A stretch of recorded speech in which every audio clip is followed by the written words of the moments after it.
The mansion had never felt so quiet. Even the marble seemed to hold its breath. Ayla sat in the living room, flipping through a magazine she wasn't reading. Every tick of the clock above the mantel landed like a drop of water in a cave, steady, inevitable. Richard was away again, this time in London. His absence no longer startled her. It was the rhythm of their marriage. What unsettled her tonight was the silence after the gate clicked shut, the hush that followed the echo of expensive shoes in the corridor. Jacob had opened the door. She'd heard him murmur, "Welcome, sir," in that tone he reserved for guests, whose arrival meant more than words admitted. Then, the shuffle of steps, confident, unhurried. When Timmy appeared at the doorway, whiskey warmth in his smile, Ayla blinked as though her eyes had conjured him. "Timmy," she said, half in question, half in disbelief. He spread his arms, the way men do when they bring storms disguised as jokes. "Your husband sends his regards." Ayla's heart tripped, then steadied with suspicion. "Richard." "Yes," Timmy said easily, crossing to pour himself a drink if the house had been his all along. "He thought you might be lonely. Thought I could keep you company." The words were playful, but his eyes carried a seriousness that unsettled her. "Is this a joke?" she asked, rising from the sofa, her voice low. "Richard doesn't joke about these things," Timmy said, sipping. "You know him." Ayla's lips parted, but no sound followed. The room tilted.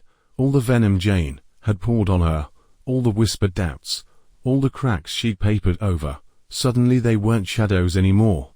They were flesh, they were breath, standing in her living room with a glass of whiskey. Jacob passed quietly through with a tray, but his eyes lingered just long enough to read the storm. He bowed slightly, smirk faint but nervous, and disappeared again. "You should leave," Ayla whispered. Timmy tilted his head, amused. "Should I? Or should we stop pretending?" She took a step back, her pulse roared in her ears. For the first time in years, Ayla felt the floor of her marriage slip, not because of Jane's cruelty or Richard's distance, but because of Richard's choice. The mansion no longer felt like a sanctuary. It felt like a trap built on secrets too heavy for its walls. And in that moment, Ayla understood, the storm had only begun. The night after Timmy's visit, the mansion no longer felt like Ayla's home. It was as though the walls had overheard everything, and were now whispering it back to her in the quiet. She moved through the house mechanically, setting the table, folding clothes, kissing Richard's framed photo on the console table, but her mind replayed Timmy's smirk over and over again. Richard returned 2 days later, his cologne arriving before him. He walked into the living room with his usual warmth, expecting the house to swallow him in peace. Instead, Ayla was waiting, her arms folded across her chest, her eyes to sharp stones. "How was London?" she asked, her voice smooth but cold. "Busy," he said, smiling, loosening his tie. "Meetings, dinners, the usual." "I missed you. You missed me?" Ayla asked. "Then why did you send him?" Richard froze. His smile collapsed, his tie suddenly tighter than any noose. "Send who?" "Timmy." The name cracked the air like glass shattering. For a moment Richard said nothing, but the silence confessed for him. His eyes darted, then steadied, then faltered again. Ayla's voice broke, trembling under its own fury. "You sent your friend into our home, into my living room, with whiskey and arrogance, like a king returning to his palace." Richard stepped forward, hands raised. "Ayla, listen." "No, you listen," she snapped, pointing at him now as she had at Timmy. "Your mother blames me every day for not giving her grandchildren. She humiliates me, Richard. And now, you bring this insult into my own home." Richard's face drained of color. "I was trying to protect us, to protect this marriage." "Protect us," she repeated, laughing bitterly. "By giving me away, by trading my dignity like currency." Jacob, who had been polishing silver in the hallway, paused, his ear tilting ever so slightly toward the door. His eyes widened, as though the walls themselves had confirmed what he'd suspected all along. Isla's tears came then, sharp and hot.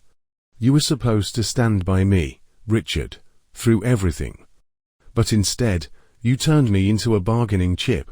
Richard sank into the nearest chair, his face in his hands. For once, the billionaire who ruled boardrooms and bulldozed deals looked small, like a man cornered by his own secrets. The chandelier above them glittered as though mocking the ruin below, and in that silence, it was clear, this marriage was no longer a sanctuary. It was a battlefield. The next morning, sunlight streamed through the tall windows of the mansion, but it brought no warmth. The air between Isla and Richard was still heavy with the ashes of the previous night's fight. They moved around each other in silence, strangers masquerading as husband and wife. At breakfast, the clink of cutlery echoed louder than any words. The children sensed it too, whispers cut short, eyes darting from mother to father, wondering which one would break the fragile calm first. Richard tried to smile at them, but it was weak, the kind of smile that never reached his eyes. By afternoon, the walls of the mansion could no longer contain the tension. Richard retreated to his study, pacing in front of his desk, replaying every word Isla had hurled at him. Each syllable hit him again like a blow. Bargaining chip, dignity, you sent him. He poured himself a drink, but even the whiskey betrayed him, burning his throat more than soothing it. Meanwhile, Isla found herself in the kitchen, her hands buried in soapy water, scrubbing dishes that were already clean. Her anger needed somewhere to go. Her thoughts swelled with Jane's constant criticisms, Richard's betrayal, and Teamy's smug intrusion.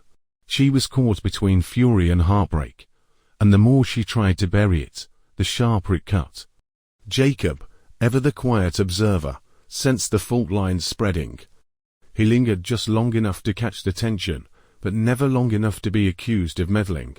Sometimes he would flash Isla a look, part sympathy, part mischief, as if to say, "You see, even the perfect walls of this mansion cannot keep secrets from cracking." That evening, the children returned from school, their chatter filling the house with the innocence of another world. But even they, with their backpacks and laughter, couldn't dissolve the heaviness clinging to the air. Isla kissed their cheeks and asked about their day, while Richard emerged, trying to play the part of doting father. Yet his eyes always wandered back to Isla, as if waiting for her to either forgive him or finish the war she had begun.